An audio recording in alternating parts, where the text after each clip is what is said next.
नमस्कार। कैसे हैं आप? बहुत बहुत स्वागत है आपका गणेश एस्ट्रो हेल्प में। मैं हूं डॉक्टर दिलीप और हाजिर हूं आपके सामने लेकर एक बहुत ही महत्वपूर्ण ट्रांजिट गोचर का रिजल्ट। ऐसे तो गोचर आते जाते रहते हैं, पर यह बड़ा महत्वपूर्ण है। क्यों बड़ा महत्वपूर्ण है? क्योंकि सबसे ज़्यादा महत्वपूर्ण जो होता है गोचर, वो होता है शनि का। पर उसके बाद अगर कोई महत्वपूर्ण है तो वो है राहु केतु। बहुत ज़्यादा महत्वपूर्ण, हमारे कर्मों को दिखाता है, हमारा डेफिनेट कर्मा दिखाता है। हालांकि उसका रिजल्ट निकालना मुश्किल है, राहु के बारे में कुछ भी कहना मुश्किल है, पर जो कहना मुश्किल है वो होता बहुत तय है। उसको निकालना मुश्किल, जानना मुश्किल है। इसीलिए इनको कहा जाता है मायावी छदम ग्रह। राहु जो ग्रह है उसका बड़ा बदनाम है वो, और कुछ हद तक बात ठीक है कि कोई भी दुर्घटना, बड़ी घटना, किडनैप, हत्या, कुछ भी इस तरह का हो, बहुत बड़ा सत्ता पलट, बहुत बड़ी बीमारी का आना, भूकंप, कुछ भी ऐसा हो, उसमें राहु केतु का इन्वॉल्वमेंट होता है। अचानक से जो चीज़ें होती हैं, पर ठीक उसी तरह कुछ बहुत अच्छा भी अचानक से होता है तो उसमें भी राहु का इन्वॉल्वमेंट होता है। आदमियों को बहुत ऊंचाइयों तक ले जाता है, बहुत सारा पैसा आ जाना, अचानक से बहुत बड़ी तरक्की होना, उसमें भी राहु का इन्वॉल्वमेंट होता है। तो उसका दोनों ही पॉइंट हैं, दोनों ही तरह से राहु अच्छे हैं। बहुत कुछ अच्छे ग्रह भी हैं, बहुत अच्छी क्वालिटीज़ भी हैं। जैसे कि राहु की क्वालिटीज़ जाने से पहले एक राहु केतु की छोटी सी बेसिक नॉलेज, जिससे बाकी के सारे गुण निकल के आए हैं। वो कहानी है हमारे समुद्र मंथन की। समुद्र मंथन के समय जब सबसे पहले हलाहल निकला तो उसको भगवान शिव ने पिया, तो इसीलिए उनको नीलकंठ भी कहा जाता है। और चूंकि हलाहल एक सर्प से रिलेटेड चीज़ थी, सर्प, नाग, जहर, इसीलिए भगवान शिव की प्रार्थना राहु केतु के लिए बहुत मानी जाती है। और जब उनका गले से जहर नीचे उतरने लगा तो माता पार्वती ने उनका साथ दिया था। ठीक इस तरह माता दुर्गा ने राक्षसों का दमन किया था, महिषासुर मर्दिनी। तो इन दो लॉजिक से भगवान शिव और माता दुर्गा की पूजा बहुत ही इम्पॉर्टेंट है राहु केतु में। खैर, कहानी ये है कि समुद्र मंथन के बाद जब अमृत निकल आता है और भगवान विष्णु मोहिनी रूप धारण करते हैं एंड में, ताकि वो जो अमृत निकला है उसको देवता, राक्षसों से लेकर देवताओं को पिलाया जा सके। और जब मोहिनी रूप धारण करते हैं तो देवता इतनी खूबसूरत मोहिनी को देखकर उनकी बात मानने को राजी हो जाते हैं। इस बात के लिए राजी हो जाते हैं कि जैसे मोहिनी बांटेंगी वैसे ही अमृत पान होगा। तो मोहिनी बोलती हैं कि भाई एक तरफ देवता लोग बैठ जाओ, दूसरी तरफ असुर लोग बैठ जाओ, और वो जो है पिलाना शुरू करती हैं ये अमृत। तो पहले वो देवताओं को पिलाती हैं और देवता को ही पिलाती रहती हैं।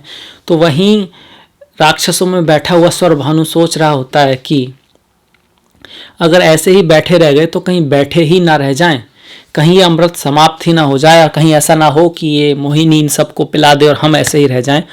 और तो फिर वो कहता अब तो कुछ करना चाहिए।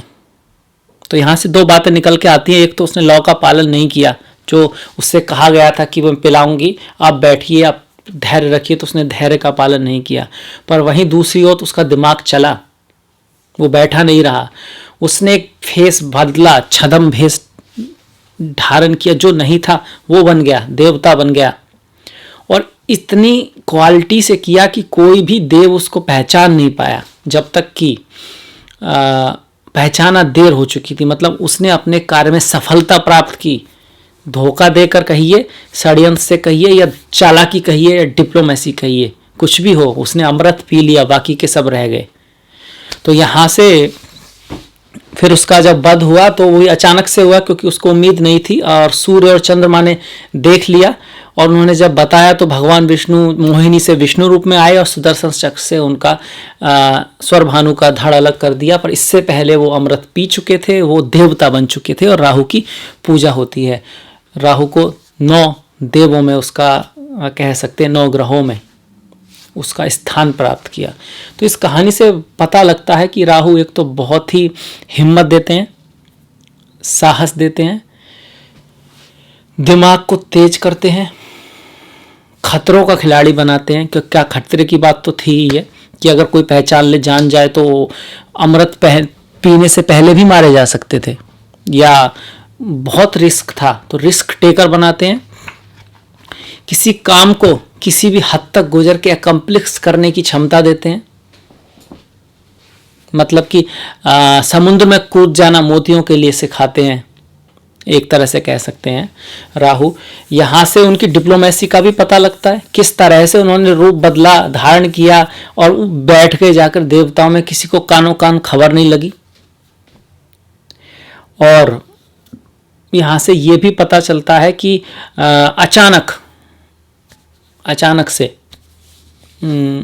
अचानक से बड़े सरप्राइज देना जानते हैं वो। जिस तरह सभी देवों को सरप्राइज हुआ कि भाई ये देव नहीं है, राक्षस है। राक्षसों को भी पता नहीं था कि वहां जाके बैठ गए हैं। इतने तेज चतुर, तो ये सारे गुण व्यक्ति में देते हैं। तेज बना, चतुरता, डिप्लोमेसी, साहस, अपने लक्ष्य के लिए कुछ भी कर जाना, ऐसे तैसे कैसे भी करके अपने लक्ष्य को प्राप्त करना, षड्यंत्र। अब आप कहेंगे तो नेगेटिव सा लग रहा है, नेगेटिव नहीं है। कई बार ये क्वालिटीज़ हैं, आप इसका किस तरह यूज करते हैं। चाकू तो चाकू है, अब उससे आप सब्जी काटें या गला काटें वो अलग चीज़ है। ठीक इस तरह ये क्वालिटीज़ हैं। अब एग्जाम के लिए बाई चांस टेररिस्ट लोग हैं, उन्होंने बच्चों को पकड़ लिया है। टेररिस्टों ने कहते हैं कि भाई बच्चों को छोड़ो, नहीं तो मार देंगे, नहीं तो फिर जो हमारे जो टेररिस्ट है उसको हमारे हवाले करो। तो वहाँ पर एक ऐसा माइंड चाहिए जो उनसे बड़ा षड्यंत्र रचे, ताकि वो बच्चे भी बच जाएं और टेररिस्ट भी पकड़े जाएं। तो इस तरह का जो प्लानिंग है, जो सबको चकमा दे के आगे निकलने की, वो राहु देते हैं।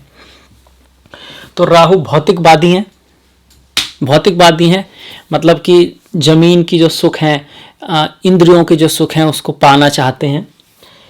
नियमों की परवाह नहीं करते हैं, फॉलो नहीं करते हैं नियमों को तोड़कर, पर अपना लक्ष्य प्राप्त करना है वो शक्ति देते हैं। नियमों में बंधने की नहीं, नियमों से आगे जाने की। वैज्ञानिक हैं, नई चीज़ें जो हो रही हैं हमारी दुनिया में, नई कार बन रही है, नया प्लेन बन रहा है, नई मिसाइल बन रही है, नई नई तरह की दवाई आ रही है, फार्मा इंडस्ट्री है, बढ़ती जा रही है। तो उसके लिए कौन जिम्मेदार है? राहु जिम्मेदार है। राहु ने हमें बहुत कुछ दिया है। शोध, इन्वेस्टिगेशन, डिटेक्टिव, जासूस का जो दिमाग होता है, अच्छे जासूस जो होते हैं उनमें राहु का रोल होता है। तो राहु ने हमें वो दिया है। विदेश यात्रा, विदेश, बाहर जाना, बाहर जाकर सफल होना, बाहर लोगों से दोस्ती होना, शादी होना, उनके थ्रू इनकम होना, मल्टीनेशनल कंपनी में काम करना, ये सब राहु देते हैं। तो देखिए कितनी अच्छी बातें जो हैं हमें राहु के थ्रू प्राप्त होती हैं। डिप्लोमेटिक हैं, डिप्लोमेसी जो होती है, बात को किस तरह से कहना, कह सकते हैं कि भाई रूमाल में लपेट के जूते मारना, मतलब कि आप किसी की बेइज्जती भी कर दो पर इस तरह से कि उसको पता ही ना लगे यार बेइज्जती हो रही है, तारीफ हो रही है। तो डिप्लोमेसी, किसी को अपनी जगह से हटा देना और आगे बढ़ जाना, वो भी इस तरह से कि उसको शक ना हो कि आपने ऐसा किया है। ऐसे पॉलिटिशियन, उनकी में राहु, वैसे पॉलिटिशियन अक्सर आप समझ रहे हैं कि उनकी में राहु स्ट्रांग होता ही है। रिस्क टेकर, खतरों का खिलाड़ी, रिस्क टेकर, पता है कि कुछ भी हो सकता है, पता है कि चांसेस है 60% तो मामला बिगड़ेगा, पर फिर भी आगे जाके हिम्मत करना, वो डर के आगे जीत है। हो सकता है डर के आगे जीत ना भी हो, पर इस तरह का उनके अंदर रहता है। खतरों का खिलाड़ी, ये नहीं है कि डर लग रहा है और कूद गए। खतरों का खिलाड़ी का मतलब ये है कि भाई उसको मज़ा भी आता है ऐसे व्यक्ति में। राहु स्ट्रांग है, सस्पेंस चाहिए उसे। हॉरर मूवी देखने में बड़ा मज़ा आता है, डरावनी पिक्चरें देखने में बड़ा मज़ा आता है। लाइफ में कुछ थोड़ा डर हो तो, रोमांच हो, तभी उन लोगों को मज़ा आता है, जीने का मज़ा आता है। कहिए कि राहु खतरों से खेलने में विश्वास रखते हैं, सेफ्टी में नहीं, सिक्योरिटी को नहीं, लक्ष्य को देखते हैं, प्रॉब्लम को नहीं, सॉल्यूशन को देखते हैं। प्रॉब्लम है, देख लेंगे, होगा जो होगा देखा जाएगा, क्योंकि इतना सब देखेंगे तो आगे कैसे बढ़ पाएंगे। तो ये चीज़ है कि तो अच्छा बिजनेसमैन हो, अच्छा ऑफिसर हो, अच्छा डिटेक्टिव हो, अच्छा चोर हो, अच्छा गुंडा हो, ऊंचा, तो सबके लिए स्मगलर, मर्डरर, सब में राहु का दिमाग जरूरी है। राहु किसी भी चीज़ को बढ़ा देते हैं, मंगल के साथ आएंगे गुस्सा बढ़ा देंगे, सूर्य के साथ आएंगे तो सूर्य तब भी गुस्सा भी बढ़ाते हैं, कॉन्फिडेंस को लो कर देते हैं कई बार एकदम अचानक से उसको कह सकते हैं कॉन्फिडेंस कुछ अजीब तरह का हो जाता है उनका एकदम से, या तो बहुत कॉन्फिडेंस है एकदम कॉन्फिडेंस नहीं है। बुध के साथ आएंगे तो बुद्धि को बड़ा तेज कर देंगे, पर बहुत ही कह देंगे शातिर बना देंगे आपको। शुक्र के साथ आएंगे तो काम भावना को बहुत बढ़ा देंगे, पर फेम दे सकते हैं और आर्ट इंडस्ट्री में बड़ा आपका नाम करा सकते हैं। गुरु के साथ आते हैं तो गुरु चंडाल योग बनाते हैं, तो व्यक्ति अपनी बात को ही सही मानता है, अपनी बातों को किसी भी कीमत पे सही करना चाहता है। गुरु उसको आसानी से नहीं मिलते हैं, और पर सारा निगेटिव नहीं है। वैज्ञानिक बुद्धि का व्यक्ति होता है, काफ़ी योग्य व्यक्ति होता है, उसकी योग्यता की उतनी शुरुआत में उतनी उसको सफलता नहीं मिल पाती, पर अगर राहु पर और भी कोई शुभ प्रभाव पड़ रहा है, राहु अच्छी स्थिति में है और गुरु मजबूत हैं, तो ऐसे लोग वैज्ञानिक साइंटिस्ट बन सकते हैं। चंद्रमा के साथ हो तो शक्ति योग कह सकते हैं, या फिर एक अजीब तरह की शक्ति देते, एक पागलपन देते हैं। किसी चीज़ पीछे पड़ जाए तो बस उससे फिर पड़ जाए, फिर उसे छोड़े ना। तो पॉजिटिव भी है नेगेटिव भी है। किसी नेगेटिव चीज़ की आदत पड़ गई, एडिक्शन है वगैरह, तो उसमें व्यक्ति डूब सकता है, और अच्छी चीज़ की पड़ गई तो उसमें भी बहुत आगे निकल सकता है, पर बैलेंस नहीं होता इसमें, ये है।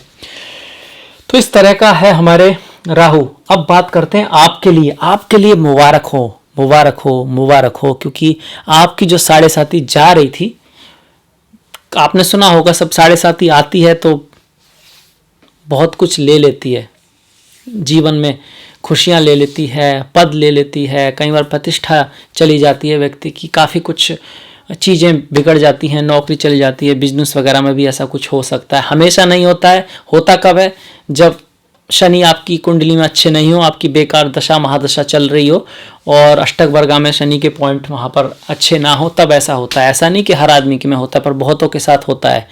पर जब ये भी सुना होगा, जब 7.5 जाती है तो कुछ दे के जाती है। जैसे महाराज हरिश्चंद्र की कहानी है, उनका राज्य गया, उनकी बीबी गई, उनका बच्चा गया, और उन्हें खुद को बेचना पड़ा, बीबी को बेचना पड़ा, बच्चे को भी बेचना पड़ा, इस नौबत में आ गए, पर एंड में जाके फिर उनको सब मिल जाता है। ठीक उसी तरह आपकी जो है 7.5 की एंड टाइम चल रहा है, लास्ट स्टेप आ रही है, तो अब आपको देने आ रहे हैं शनि महाराज। धीरे धीरे देने की शुरुआत करेंगे, धीरे धीरे अच्छा समय आएगा अब। और उसकी पहला स्टेप राहु से शुरुआत हो चुकी है, जो सितंबर में आ जाएंगे 6ठे भाव में। राहु का गोचर 3, 6, 10, 11 में बहुत ऑस्पिशियस होता है। तो चाहे आपका धनु लग्न है, चाहे आपकी धनु राशि है, आपके लिए अच्छे दिनों की थोड़ी सी शुरुआत होनी अवश्यंभावी है, होकर ही रहेगी गोचर के अनुसार। हालांकि कुंडली देखनी होगी एग्जैक्ट के लिए, पर जो गोचर कह रहा है, हम गोचर की बात कर रहे हैं तो गोचर की ही बात करेंगे। अगर आपका राहु अच्छा है, आपके अष्टक वर्गा में पॉइंट अच्छे हैं राहु के डिस्पोजिटर के, तो ये आपके लिए अच्छा समय होगा ही होगा, 100% होगा। क्या देंगे ये राहु? ये राहु आपको एक तो प्रतिष्ठा देंगे, मान देंगे, सम्मान देंगे, लोग आपकी बात मानेंगे, लोग आपकी बात सुनेंगे। ऐसा क्यों? क्योंकि जब राहु अष्टम में बैठते हैं और अपनी ही राशि में, पहली बात अष्टम में नहीं 6ठे भाव में बैठे हैं, 6ठे में उनका गोचर शुभ है, और एक वो भी एग्जॉल्टेड है। यहाँ पर वृषभ में एग्जॉल्टेड माने जाते हैं, उच्च के माने जाते हैं, उच्च के हैं, तो बहुत ही शानदार योग है। ऐसे में जब राहु होते हैं तो लग्न का, चतुर्थ भाव का, अष्टम का और नवम भाव का बहुत शुभ फल देते हैं। ऐसा क्यों है? राहु जिन भावों से 6, 10, 11 और 3 है, उन भावों का शुभ फल देंगे। जैसे कि अगर इस भाव से देखा जाए तो राहु जो है 11वें भाव में है। इस भाव से देखिए, ये भाव है, और हम इससे इस तरफ देखेंगे तो 1, 2, 3, राहु तीसरे में आ गए, तो तीसरे का शुभ फल देंगे। और अगर ये जो भाव हुआ, अब अगर इस भाव से देखेंगे तो 1, 2, 3, 4, 5, 6, 7, 8, 9, 10, 11, 12, राहु 12वें भाव में आ गए। जिस भाव से 12वें भाव में होंगे उसका अशुभ फल देंगे। अब इस भाव से देखना है तो 1, 2, 3, 4, 5, 6, 7, 8, 9, 10, 11, 11वें भाव में। इस भाव से राहु 11 है तो शुभ फल देंगे, इस भाव से 10 हैं तो भी शुभ फल देंगे, और लग्न से 6ठे हैं, लग्न से तो 6ठे हैं, ये लग्न है, दूसरा भाव है, तीसरा है, चौथा है, पांचवा है, छठा है, तो लग्न से 6ठे भाव में है तो लग्न का शुभ फल देंगे। लग्न तो सबसे इंपॉर्टेंट है। लग्न तो सबसे इंपॉर्टेंट है या फिर राशि तो सबसे इंपॉर्टेंट है। अगर आपकी धनु राशि है तो आपको बहुत कुछ हासिल होने वाला है, बहुत कुछ राहु देने वाले हैं। अब क्वेश्चन आएगा कि कब देंगे। यहां बड़ा मुश्किल है कहना कि कब देंगे, क्योंकि देखिए राहु को ऐसा ग्रह है जो कभी भी दे सकता है, कभी भी दे सकता है। ये शनि नहीं है जो एंड में देंगे, ये सूर्य मंगल नहीं है जो शुरू में देंगे, ये शुक्र गुरु नहीं है जो बीच में देंगे, ये तो कभी भी दे सकते हैं, राहु महाराज हैं। तो ये रहेंगे आपके छठे घर में अप्रैल 2022 तक, और सितंबर 2020 से ही हो जाएगा। तो इतने समय में कभी भी आपको ये इन ग्रहों से संबंधित शुभ रिजल्ट दे सकते हैं। राहु की ये खासियत है कि वो कभी भी दे सकते हैं। तो पहले भाव के जो रिजल्ट आए, मान प्रतिष्ठा, पद में वृद्धि, व्यापार में भी वृद्धि, भाई व्यापार में वृद्धि हो सकती है, ये सब है। चौथे भाव का जो अच्छा रिजल्ट दे रहे हैं, जैसे गाड़ी खरीदना, बंगला खरीदना, जमीन खरीदना, और जो सुख की जो चीज़ें होती हैं वो हो सकती हैं। सुख का जैसे एसी हो गया, कोई अच्छी गाड़ी हो गई, अच्छा टेलीफोन हो गया, अच्छे कपड़े हो गए, और माता की सेहत में सुधार आ सकता है। दोस्त कुछ अच्छे बन सकते हैं यहाँ से, क्योंकि अगर इस ग्रह से, इस घर से गिने तो 1 2 3 तीसरे भाव में राहु है। अच्छा, ये जो घर है 8वां, इसका भी शुभ फल देंगे, क्योंकि अगर इससे देखें तो राहु 11वें भाव में है। क्या 8वें भाव से क्या शुभ फल हो सकता है? देखिए 8वां भाव होता है लॉटरी का, तो लॉटरी निकल सकती है। 8वां भाव होता है पैतृक संपत्ति का, तो अगर पैतृक संपत्ति का कोई इशू उठता है तो उसमें आपको लाभ हो सकता है, आपके फेवर में थोड़ा सा हो सकता है, पिताजी माताजी आपको थोड़ा सा ज़्यादा दे दें, इस तरह की यहाँ पे है, मतलब उसने कुछ ना कुछ लाभ होगा। ससुराल वालों से लाभ हो सकता है। अगर आप एस्ट्रोलॉजी में है, ज्योतिष में है, काले जादू में है, योगा में है, मेडिटेशन में है, इस तरह की किसी उसमें है, अल्टरनेटिव हेलिंग में है, होम्योपैथी में है, आयुर्वेदा में है, पेट्रोल डीजल जमीन से नीचे की जो चीज़ें होती हैं उन चीज़ का आपका बिजनेस है, तब भी आपका फ़ायदा होने वाला है। उस चीज़ों में राहु आपकी ज़बरदस्त मदद करने वाले हैं। और ये मदद जो होगी ऐसे नहीं होगी कि एकदम से कुछ अच्छा होना शुरू हो जाए फिर धीरे धीरे अच्छा हो, ना ना ना, ये कुछ ऐसे होगी कि कुछ कर रहे हैं, मेहनत कर रहे हैं, कुछ हो नहीं रहा, क्या होगा क्या होगा, लगता है कुछ नहीं होगा, और अचानक ये कैसे हो गया, मेरे सास ससुर भी ऐसा कर सकते थे क्या, मतलब कुछ अचानक से लॉटरी निकल आई जिसकी उम्मीद नहीं थी, कुछ ऐसा जिसको कभी सोचा नहीं, कुछ जिसके कोई मतलब कि आपने सोचा नहीं था, आपको लगता था कभी अब कुछ नहीं होने वाला और कुछ हो जाए, वो राहु है। इसके साथ साथ 9वां भाव का रिजल्ट देंगे तो विदेश यात्रा, टूरिज्म, टूर से लाभ, टूरिज्म से लाभ, फिलोसॉफी से लाभ, कहीं आने जाने से, यात्रा के दौरान कुछ ऐसा कोई व्यक्ति मिल सकता है जो आपको कुछ ऐसा बात बता दे जिससे आपको लाभ हो जाए, या कोई आइडिया दे दे जिससे आप लाभ हो जाए, या फिर वो कह दे कि भाई हमारी कंपनी में तो जगह खाली है, आप आ जाइए, और आप ढूंढ रहे थे तो कोई काम बता नहीं रहा था, यहाँ बस में गए या प्लेन में गए और किसी से मुलाकात हुई और उससे आपकी ज़रूरत, आपको उसकी ज़रूरत, और काम बन गया, भाग्य से कुछ हो जाना। पिता के कार्य में, पिता के ओहदे में, पिता की प्रतिष्ठा में भी वृद्धि होगी यहाँ से आपके लिए। हालांकि शनि की 7.5 अभी चल रही है, शनि की 7.5 अभी चल रही है, पर राहु अपना असर जरूर दिखाएंगे, क्योंकि शनि अब अकेले हैं। शनि दूसरे भाव में धन हानि को दिखाते हैं, राहु छठे भाव में धन लाभ को दिखाते हैं, गुरु दूसरे भाव में धन लाभ को दिखाते हैं। तो गुरु और राहु की यहाँ पर एक जोड़ी बन रही है और शनि अकेले हैं। अगर शनि की आपकी दशा महादशा चल रही है और शनि अशुभ है आपकी कुंडली में, तब तो शनि रोके रखेंगे, तब तो बड़ा मुश्किल हो जाएगा। पर अगर आपकी गुरु की और राहु की महादशा चल रही है और वो आपकी कुंडली में शुभ हैं, तो 7.5 के बावजूद आपका लाभ होगा, तरक्की होगी।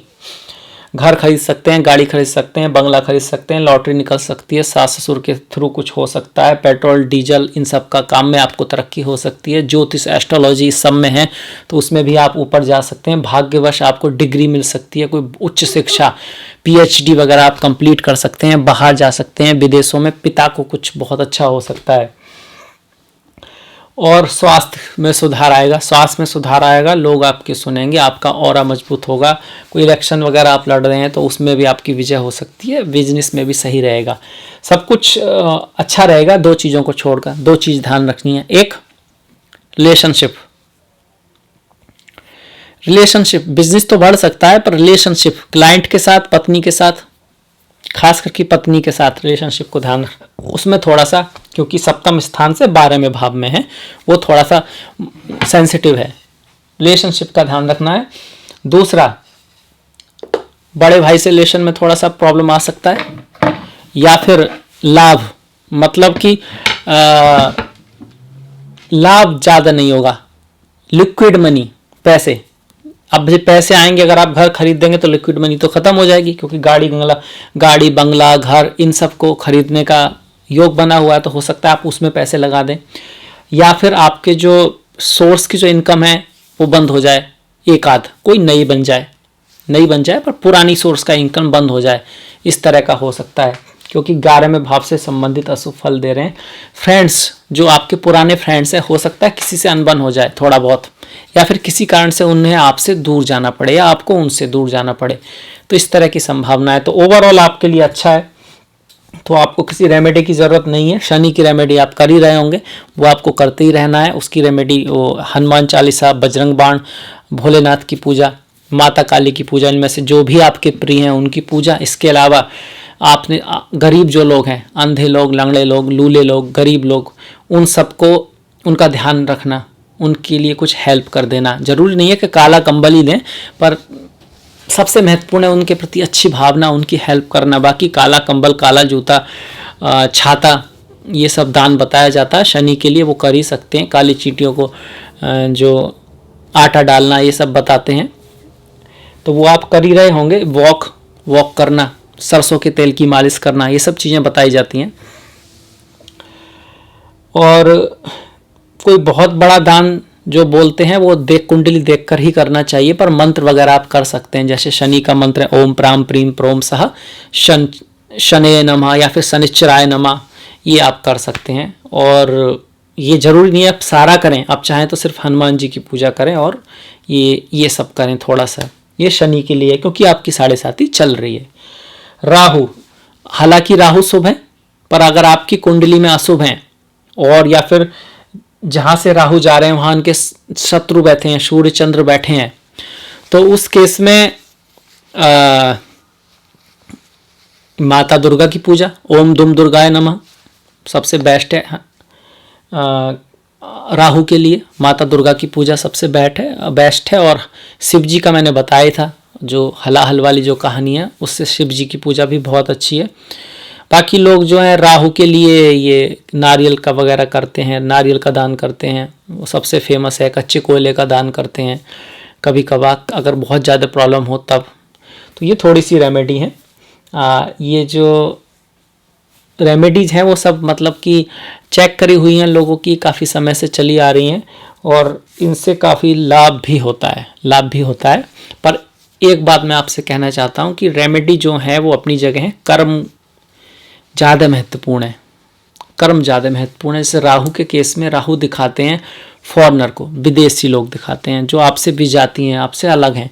तो उन सब के प्रति सम्मान रखना, दूसरे की भावनाओं का सम्मान रखना, दूसरे धर्म का भी सम्मान रखना, उनके जो लोग हैं उनकी भी थोड़ा बहुत मदद कर देना।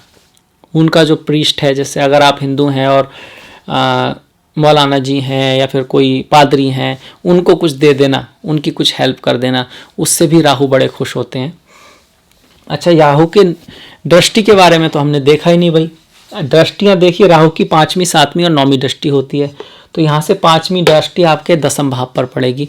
तो यहाँ पर 10म भाव पर पड़ेगी तो पिता से थोड़ा सा जो है थोड़ा सा अनबन करा सकते हैं, पर कार्य बढ़ेगा, कार्य में वृद्धि होगी, और कह सकते हैं पदोन्नति भी हो सकती है, पर कार्य के स्थान पर थोड़ा सा टेंशन तो रहेगा और कुछ गलतफहमी भी हो सकती है। दृष्टियाँ बहुत ज़्यादा शुभ नहीं होती हैं, पर जब शुभ स्थिति में है तो अशुभ भी नहीं करेंगे।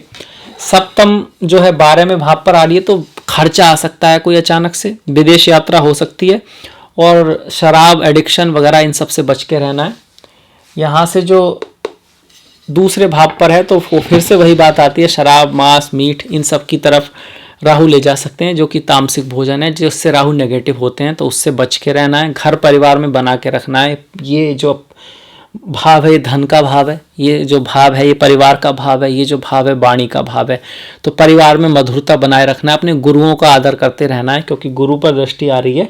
और शनि महाराज बड़े बूढ़ों का, ट्रेडिशनल लोग हैं जो अपने नियम कानून हैं उनको उनका आदर करना है, उन्हें तोड़ना नहीं है, उनको ऐसे नहीं कहना कि ये किसी काम के नहीं है, क्योंकि उनके पीछे बहुत गहराई होती है, उसको समझने की ज़रूरत है। तो ये था मेरी तरफ से धनु राशि धनु लग्न के लिए राहु के महापरिवर्तन का रिजल्ट।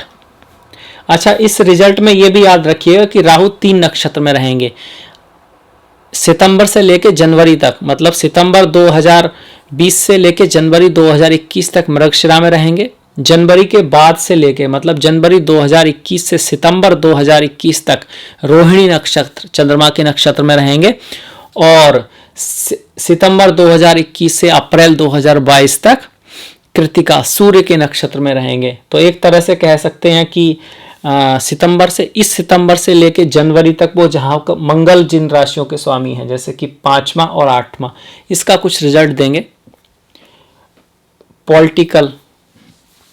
पॉलिटिक्स में अगर है तो उसके लिए अच्छा है, क्रिएटिव वर्क में है तो उसके लिए अच्छा है, और किसी एग्ज़ाम की तैयारी कर रहे हैं तो उसमें आपको सफलता मिल सकती है, दाखना मिल सकता है कहीं बड़ी यूनिवर्सिटी में या उसमें। और अष्टम जो राशि आपके 12 में भाव है तो विदेश यात्रा, एक्सपोर्ट इंपोर्ट, इन सब चीज़ों में थोड़ा लाभ जो है वो ज़्यादा कराएंगे। प्रेम के लिए भी है ये, किसी से मुलाकात आपकी करा सकते हैं, ज़्यादा चांस है कि ऐसे व्यक्ति से मुलाकात जो आपसे दूसरे धर्म का हो, दूसरे रिलीजन का हो सकता है फॉरेनर ही हो। इसके बाद जनवरी से 2021 से सितंबर 2022 तक सिंह मतलब सूर्य की राशि में है तो 9वें भाव का ज़्यादा है।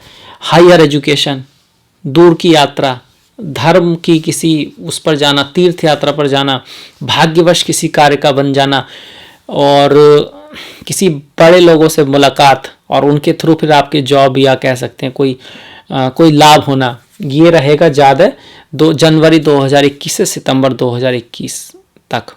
सितंबर 2021 से अप्रैल 2022 तक फिर सूर्य के नक्षत्र में है। अच्छा, ये थोड़ा उल्टा हो गया। सितंबर 2021 से और अप्रैल 2022 तक वो होगा जो मैंने अभी कहा कि दूर की यात्रा, लॉन्ग ट्रैवल, फिलोसॉफी, किसी बड़े आदमी से मुलाकात, कोई बाहर जाना, ये सब।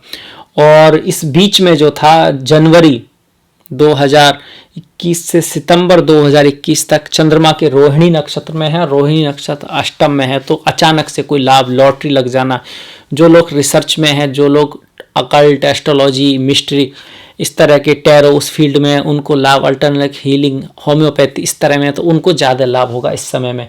सास ससुराल से कोई आपको कोई लाभ हो सकता है, कोई चीज़ उनके थ्रू, उनकी सलाह से कोई लाभ हो सकता है, या फिर वो आपको कोई गिफ्ट दें, ऐसा कुछ हो सकता है। तो इसी के साथ ये वीडियो समाप्त करूंगा। आपको पसंद आया होगा तो प्लीज़ लाइक कीजिएगा, सब्सक्राइब कीजिएगा, घंटी वाला जो बटन है उसको दबाना मत भूलिएगा। मैंने डिस्क्रिप्शन में अपना लिंक दिया है, इंस्टाग्राम का, ट्विटर का, फेसबुक का, आप लाइक कर सकते हैं, फॉलो कर सकते हैं। इसी के साथ मुलाकात होगी नेक्स्ट वीडियो में, तब तक के लिए नमस्कार।